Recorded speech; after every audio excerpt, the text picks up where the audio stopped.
भाई और बहनों, कैसे हो आप लोग। आज मैं आप लोग के लिए लाया हूँ आयरन मैन सीरीज के अगले पार्ट यानी आयरन मैन 2 का एक्सप्लेनेशन। इस मूवी के पहले पार्ट यानी आयरन मैन 1 को मैंने ऑलरेडी एक्सप्लेन करके अपने चैनल पे डाल दिया है, तो जिसने उसे नहीं देखा उसे भी जरूर से देख लेना। तो भैया इस पार्ट की शुरुआत होती है पिछले पार्ट की एंडिंग से, जहाँ टोनी स्टार्क जीनियस, करोड़पति, रोमियो, समाज सेवक अपना पहला आयरन मैन सूट बनाता है। अब इस पार्ट की शुरुआत में दिखाया जाता है एक आदमी को जिसका नाम है इवान वैंको, और इसके पास स्टार्क इंडस्ट्री के आर्क रिएक्टर का एक ब्लूप्रिंट है, और इसके बगल में पड़ा है इसका बाप जो बस निपटने ही वाला है। इसका बाप टोनी स्टार्क यानी अपने आयरन मैन के पापा के साथ स्टार्क इंडस्ट्रीज में काम करता था। अब ये वैंको कुछ अजीब सा डिवाइस बनाता है, बिल्कुल टोनी स्टार्क के आर्क रिएक्टर की तरह, पर इससे बन पता नहीं क्या ही जाता है। ये फुलझड़ी जैसा हंटर, मतलब साला समझ भी नहीं आ रहा है इसको नाम क्या, पर फिर भी साला इसे देख करके ये बंदा खुश हो जाता है। और एक और बात, ये बंदा ना अपने आयरन मैन यानी टोनी स्टार्क से बहुत ज्यादा नफरत करता है। इसे लगता है कि ये आयरन मैन से बहुत ज्यादा बेहतर है। अब मूवी में एंट्री होती है अपने हीरो टोनी स्टार्क यानी आयरन मैन की, जो अपने बाप की याद में एक बंद हो चुके प्रोग्राम स्टार्क एक्सपो को दोबारा से स्टार्ट करता है, जिसमें कोई भी आके अपनी रिसर्च शेयर कर सकता है और नए नए आइडियाज डिस्कवर कर सकता है। अब अगले दिन टोनी को सेनेटर एक हियरिंग में बुलाता है, जहां उससे कहा जाता है कि वो अपना आयरन मैन सूट गवर्नमेंट को सौंप दे, क्योंकि उसका सूट बहुत एडवांस है और अगर उसने ये सूट बना लिया है तो कोई भी इस सूट को बना सकता है और फिर ये सबके लिए एक बहुत ही बड़ा खतरा साबित हो सकता है। ये सब सुन टोनी बोलता है, अबे मेरा सूट बनाना कोई हलवा है क्या? हलवा है क्या? हलवा है क्या? हाँ। अब उधर आता है ये बंदा, इसका नाम है जस्टिन हैमर, जो अमेरिकन गवर्नमेंट के लिए वेपन्स बनाता है। मतलब जितने भी अमेरिका की गवर्नमेंट में वेपन्स यूज होते हैं उनके सारे कॉन्ट्रैक्ट इसी हैमर को ही मिलते हैं। ये वहाँ आके कहता है कि टोनी घमंड में चूर है, इसने ऐसी मशीन बनाई है जिसे कोई भी बना सकता है। अब उधर टोनी का दोस्त कर्नल रोड्स को भी बुलाया जाता है। रोड्स ने भाई टोनी के सूट के ऊपर एक रिपोर्ट बनाई है। वहाँ आके रोड्स कहता है कि टोनी की मशीन बहुत अच्छी है और टोनी को ही इसे यूज करने देना चाहिए। फिर वो उन्हें कुछ वीडियो क्लिप्स दिखाता है कि लोग टोनी की मशीन को बनाने की कोशिश कर रहे हैं। अब उधर अपना टोनी अपने स्मार्ट गैजेट की हेल्प से सबको ये वीडियोस दिखाता है, जिसमें दिखता है कि ये जस्टिन हैमर ही टोनी के सूट को कॉपी करने की कोशिश कर रहा है, पर कर बिल्कुल ही नहीं पा रहा है। ये तो टट्टी है। और फिर टोनी हैमर की बहुत ज्यादा बेइज्जती करता है और साथ ही साथ इस सेनेटर की भी। फिर वो ये कह के वहां से चला जाता है कि मेरे सूट को भूल जाओ, हाँ अगर गवर्नमेंट में कोई पोस्ट देनी है तो बताना, पर काम कितना करना है ये मैं डिसाइड करूंगा। और देखो इस हैमर को, अब अपना टोनी जाता है अपनी वर्कशॉप में। वहाँ वो देखता है कि उसके खून में जहर बढ़ता ही जा रहा है और उसके कारण है उसके आर्क रिएक्टर में लगी हुई पैलेडियम प्लेट्स। मतलब जो आर्क रिएक्टर टोनी को जिंदा रखे हुए है और जो आर्क रिएक्टर इसके सूट को पावर देता है वही उसे धीरे धीरे मार भी रहा है। और दिक्कत की बात तो ये है कि टोनी को इस प्रॉब्लम का कोई सॉल्यूशन भी नहीं नजर आ रहा।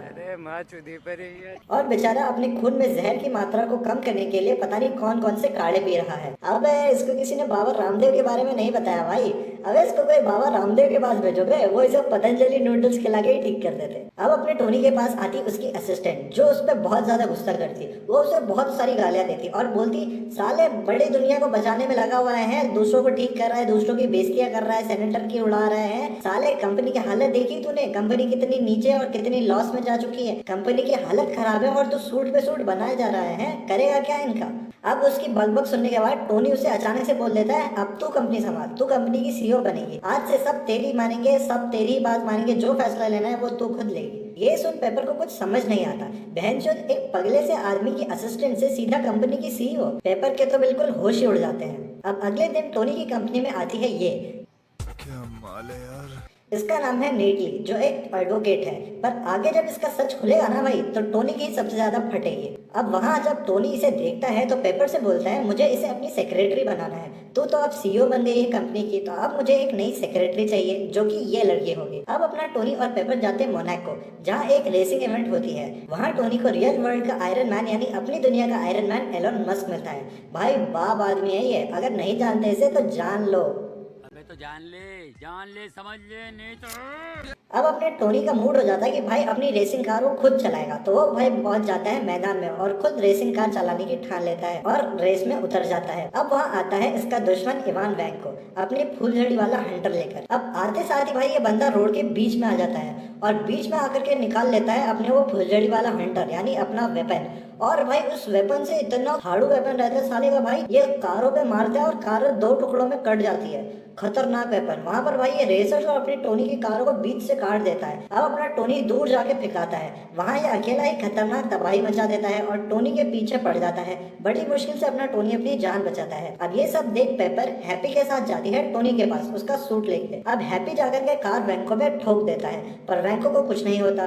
फिर टोनी पेपर से अपना सूट लेता है और बड़ी मुश्किल से अपना सूट पहन लेता है और फिर भाई वैंको और टोनी में लड़ाई होती है। अब ये वैंको अपने हंटर से टोनी के सूट को काफी ज्यादा नुकसान पहुंचा देता है पर आखिर में अपना टोनी वैंको के इस 2 कौड़ी के डिवाइस में से उसका आग रिएक्टर निकाल देता है और फिर पुलिस वैंको को पकड़ के ले जाती है। अब ये साला हैमर वैंको के इस कांड को देखने के बाद उसे जेल से चुपचाप निकलवा लेता है और सब समझते हैं कि वैंको मर गया है और फिर उसे अपनी कंपनी में ले जाता है जहाँ वो टोनी के सूट्स के जैसे सूट्स बना रहा है। वहाँ जाकर के ये हैमर वैंको को कहता है कि मैं चाहता हूँ कि तू मेरे लिए इन मशीन्स को बिल्कुल टोनी के सूट की तरह बना दे, बिल्कुल बहुत ज्यादा एडवांस और बहुत ज्यादा ताकतवर, ताकि मुझे डिफेंस से इनका कॉन्ट्रैक्ट मिल सके। और ये सुन वैंको उसका काम करने के लिए मान जाता है। अब भैया अपने टोनी का बर्थडे आ जाता है पर वो खुश नहीं होता क्योंकि उसे लगता है कि इन पैलेडियम रॉड्स की वजह से जो उसके आग रिएक्टर में लगी है उसकी वजह से वो मर जाएगा क्योंकि उसके खून में जहर बढ़ता ही जा रहा है। अब वो उसकी नई सेक्रेटरी नेटली से पूछता है कि अगर ये तुम्हारी लाइफ का आखिरी बर्थडे होता तो तुम क्या करती।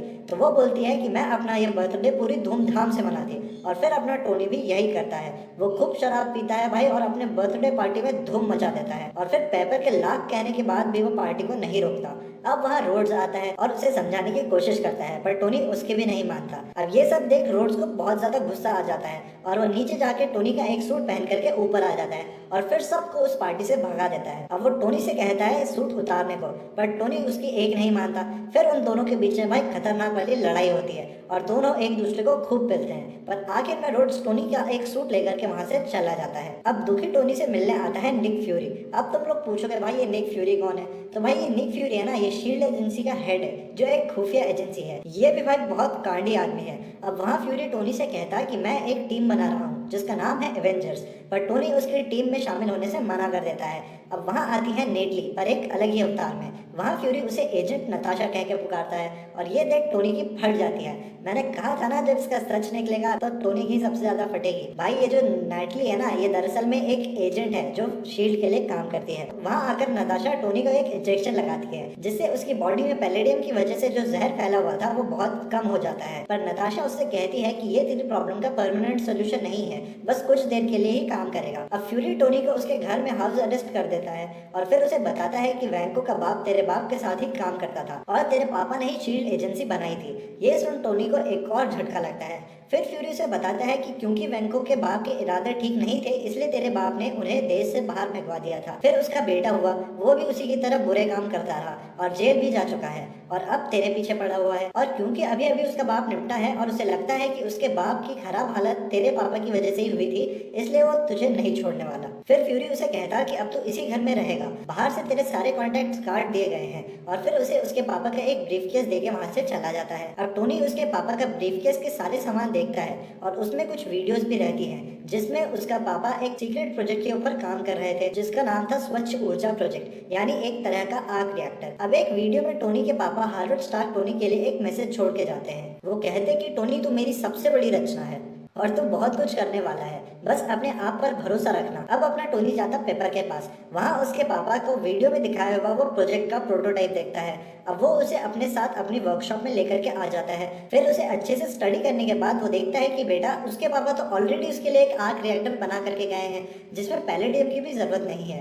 अब टोनी अपने पापा के उस प्रोजेक्ट के अकॉर्डिंग अपने लिए एक नया आर्क रिएक्टर बनाने में लग जाता है और फिर थोड़ी मेहनत करने के बाद एक नया आर्क रिएक्टर बनाने में कामयाब भी हो जाता है। तो बेटा इससे हमें क्या सीख मिलती है? बेटा बेटा होता है, बाप बाप होता है। उधर इस हैमर को आर्मी की तरफ से टोनी के जैसे सूट्स बनाने का ऑर्डर मिल जाता है क्योंकि इवान वैंको इसके लिए ऐसे सूट्स बना रहा था। अब इवान की हेल्प से वो ऐसे कई सारी मशीन्स बना लेता है पर ये वैंको अपने लिए भी एक ऐसा ही खतरनाक सा सूट बना लेता है। अब ये हैमर सब लोगों को अपनी नई मशीन्स दिखाता है और कहता है कि टोनी मेरे आगे कुछ नहीं। उधर ये वैंको टोनी को कॉल करके कहता है कि अब तू नहीं बचेगा बेटा, मैं आ रहा हूँ तुझे मारने के लिए। टोनी उसकी लोकेशन ट्रैक कर लेता है और उसे पता चलता है कि उसे वो कॉल हैमर की कंपनी से आया था और वो समझ जाता है कि हैमर की मशीन्स भी वैंको ने ही बनाई होगी जिससे बहुत लोगों की जान जा सकती है। अब टोनी अपने नए आर्क रिएक्टर और सूट को पहनकर पहुंच जाता है हैमर की उस इवेंट में। वहाँ रोड्स भी होता है और पेपर भी होती है। वहाँ रोड्स भी एक मशीन में होता है। टोनी जाके रोड्स को कहता है कि हमें लोगों को यहाँ से ले जाना होगा, क्योंकि इन सूट्स को इस हैमर ने नहीं बनाया है, इसको वैंको ने बनाया है और वो वैंको अभी भी जिंदा है। पर इतने में वैंको उन सभी मशीन्स को हैक करके टोनी के पीछे लगा देता है, रोड्स को भी। अब अपना टोनी घूम घूम कर और अपना दिमाग लगाकर सारी मशीन्स को फोड़ देता है। उधर इवेंट में अपनी नताशा इस हैमर से सब कुछ उगलवा लेती है और पहुंच जाती है हैमर की कंपनी में, पर तब तक वैंको वहां से भाग चुका होता है। अब क्योंकि रोड्स का सूट भी हैक्ड था, इसलिए रोड्स और टोनी में लड़ाई होती है।